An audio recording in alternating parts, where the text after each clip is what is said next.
Kembali di Kompas Petang, Saudara. KPK menggeledah rumah dinas Gubernur Riau Abdul Wahid pada Kamis siang. Sejumlah petugas KPK melakukan penggeledahan di rumah dinas Gubernur Riau. Penggeledahan dilakukan di Jalan Diponegoro, Pekanbaru, Riau. Dengan pengawalan polisi, petugas KPK masuk ke rumah dinas Gubernur Riau Abdul Wahid. Rumah dinas merupakan rumah yang menjadi tempat tinggal Abdul Wahid sebelum ditangkap KPK. Sebelumnya KPK melakukan operasi tangkap tangan di kantor PUPR Riau. Dalam rangkaian OTT, KPK belakangan menangkap Gubernur Riau Abdul Wahid di tempat terpisah. Selain Abdul Wahid, KPK juga menangkap 9 orang lainnya, meliputi Kadus PUPR Arief Setiawan, Sekretaris PUPR Riau, 5 Kepala UPT, Kasih Pembangunan, 2 pengusaha rekanan proyek, serta 1 tenaga ahli Gubernur Riau. Dari pemeriksaan KPK, 3 orang ditetapkan sebagai tersangka, yakni Gubernur Riau Abdul Wahid, Kadis PUPR Riau Arief Setiawan, serta tenaga ahli Gubernur Riau Dani M. Nur Salam.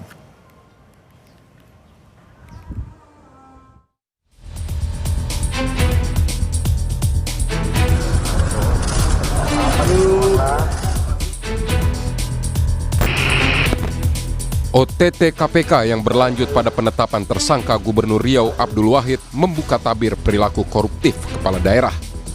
Dalam kasus ini, KPK menemukan adanya praktik pemerasan terhadap pegawai dinas PUPR Riau oleh Gubernur nonaktif Abdul Wahid. Wakil Ketua KPK Johannes Tanak menyebut praktik ini dikenal dengan istilah jatah preman. Johannes Tanak bilang pegawai dinas PUPR Riau diminta menyetor dana proyek ke Abdul Wahid senilai 7 miliar rupiah sebagai imbalan atas penambahan anggaran dan keamanan jabatan. Bawahan yang tidak menuruti perintah diancam akan dimutasi atau dicopot dari jabatannya. Tidak menuruti perintah tersebut diancam dengan pencopotan ataupun mutasi dari jabatannya. Di kalangan dinas PUPR PKPP Riau, permintaan ini dikenal sebagai istilah jatah preman. Selanjutnya, seluruh kepala UPT wilayah dinas PUPR PKPP beserta sekretaris dinas PUPR PKPP Riau melakukan pertemuan kembali dan menyepakati besaran fee untuk saudara AW sebesar 5% atau 7 miliar. KPK dalam kasus ini menyita uang sebesar 9.000 pound sterling dan 3.000 dolar AS atau setara 800 juta rupiah dan menangkap 9 orang lainnya selain Abdul Wahid. Pasca pemeriksaan, Abdul Wahid menolak berkomentar soal kasus yang menjeratnya. PKB asal partai Abdul Wahid memilih untuk menyerahkan sepenuhnya kasus ini ke KPK. Ketua Umum PKB Muhaimin Iskandar bilang masih menunggu proses hukum yang dilakukan KPK. PKB menurut Muhaimin juga belum menerima permintaan pemberian bantuan hukum untuk Abdul Wahid. Ya kita tunggu aja apa yang KPK putuskan, kita ikut. PKB akan memberikan bantuan hukum nggak, Gus? Belum ada permintaan. Akan dipecat dari kader, Gus? Kita lihat, kita tunggu perkembangan. Sebelumnya, KPK menetapkan Gubernur Riau Abdul Wahid bersama Kepala Dinas PUPR PKPP Muhammad Arief Setiawan dan tenaga ahli Gubernur Riau Dani M. Nur Salam sebagai tersangka kasus dugaan pemerasan atau penerimaan hadiah di Pemprov Riau tahun anggaran 2025. Ketiganya diduga melakukan penambahan anggaran 2025 yang dialokasikan pada UPT, jalan, dan jembatan wilayah 1 hingga 6 Dinas PUPR PKPP dari 71,6 miliar menjadi 177,4 miliar rupiah. Tim Liputan, Kompas TV. Pendalaman kasus dugaan korupsi dengan modus jatah preman oleh Gubernur Abdul Wahid masih didalami oleh KPK. Lalu bagaimana sebenarnya celah praktik koruptif kepala daerah? Kita akan bahas bersama peneliti Pukat UGM Zainur Rohman. Selamat petang Mas Zainur. Selamat sore. Ya, Mas Zainur, untuk saat ini bahwa modus klasik korupsi di sektor infrastruktur terutama di Provinsi Riau ini telah menjerat 4 gubernur. Lalu seperti apa Anda melihatnya bahwa kasus ini selalu berulang? Ya tentu menyedihkan ya, kuatrik 4 kali Gubernur Riau terjerat operasi tangkap tangan ya. Artinya tidak ada pembelajaran yang diambil dari kasus-kasus sebelumnya dan tidak pernah ada perbaikan sistem yang berarti yang signifikan sehingga kasus ini terus berulang. Kenapa? Karena memang sejauh ini tidak pernah ada perombakan terhadap misalnya bagaimana pemilihan kepala daerah itu harus dilakukan bersih tanpa ada politik uang dan juga menekan biaya politik. Kita tidak mungkin mengharapkan hasil yang berbeda dengan cara yang sama ya. Kalau cara-cara pemilihan kepala daerah terus-menerus mengutamakan serangan fajar, high cost politik dengan pembelian perahu kepada parpol, ada sekian banyak pengeluaran yang harus ditanggung oleh calon kepala daerah, maka nanti kalau mereka sudah terpilih, yang akan dilakukan adalah mengembalikan modal politik sekaligus memupuk modal politik untuk kontestasi berikutnya. Nah, saya lihat memang ini adalah pelajaran yang kesekian kalinya dari korupsi di daerah yang terus berulang karena tidak berubahnya sistem pemilihan kepala daerah kita. Artinya Anda melihat adanya siklus korupsi sistemik terutama di kepala daerah?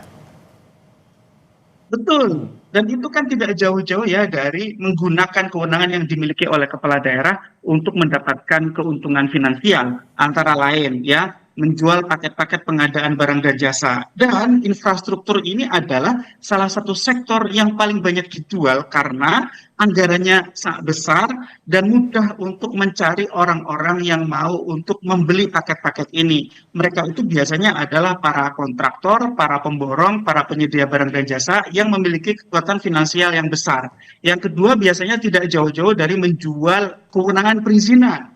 Kalau ada perizinan yang dimiliki oleh kepala daerah ini, maka siapa saja yang ingin meminta perizinan harus membayar sejumlah uang. Yang ketiga biasanya adalah jual beli jabatan di daerah. Yang keempat biasanya adalah korupsi anggaran secara langsung yang ada di daerah. Nah, yang di Riau ini agak unik. Kenapa? Karena ini seperti sistem pemerasan gitu ya.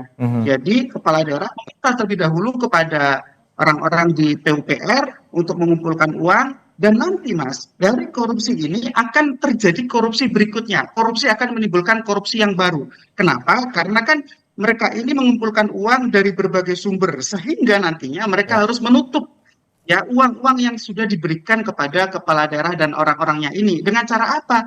Meminta juga jatah preman kepada para penyedia barang dan jasa maupun kemudian melakukan fraud ya, melakukan pertanggungjawaban palsu, melakukan proyek-proyek palsu sehingga dari satu korupsi akan melahirkan sekian banyak korupsi yang lain dan ujung-ujungnya infrastruktur yang terbangun adalah infrastruktur yang buruk, kualitas jalannya jelek, mudah rusak sehingga sekali lagi ujung-ujungnya rakyat juga yang dirugikan. Dari ini tentu proyek jumbo di Riau yang anggarannya mencapai 177,4 miliar rupiah dan ini menjadi bagian dari modus dari Abdul Wahid untuk memeras kepada kepala dinas maupun kepala UPT. Lalu seperti apa sebenarnya modus dan juga peran dari kepala daerah ini begitu leluasa? Apakah minimnya pengawasan terutama bagi kepala daerah?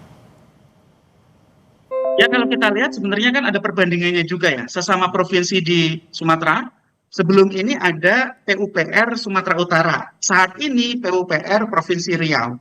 Yang di Sumatera Utara waktu itu ada ijon ya, penjualan paket pengadaan barang dan jasa yang belum dikerjakan.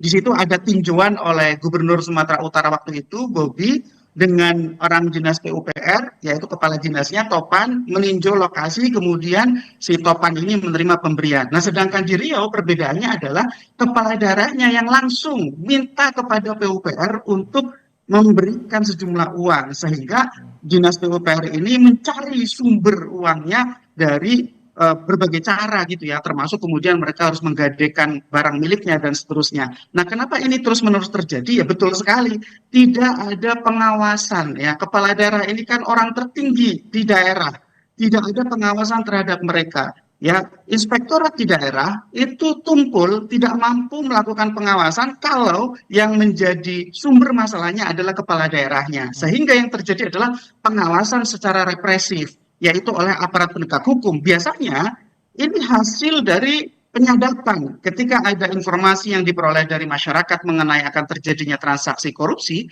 biasanya KPK melakukan penyadapan, kemudian melakukan pembuntutan, mengumpulkan informasi, dan ketika ada penyerahan uang diikuti dengan operasi tangkap tangan itu tadi. Nah, sekali lagi, ini tidak ada pembelajaran, terus-menerus terjadi, terulang. Ini membuktikan bahwa sistem pemilihan kepala daerah kita itu perlu diperbaiki. Khususnya adalah menghilangkan high cost politik, menekan biaya politik. Biaya politik tertinggi adalah vote buying, menyuap pada pemilih. Yang kedua adalah kandidasi buying, menyuap kepada parpol. Ini yang harus diselesaikan ke depan. Bagi Anda seperti apa efek jera yang bisa dikenakan bagi Gubernur Abdul Wahid ini, terutama bisa jadi ini merupakan tindak pidana korupsi dan juga ada tindak pidana pemerasan. Lalu seperti apa pasal yang wajib untuk dikenakan dari KPK terhadap Abdul Wahid? Ya tentu yang pertama ini adalah pemerasan dalam jabatan. Pemerasan pada prinsip dasarnya itu adalah tindak pidana yang diatur dalam KUHP. Tetapi pemerasan dalam jabatan adalah tindak pidana korupsi.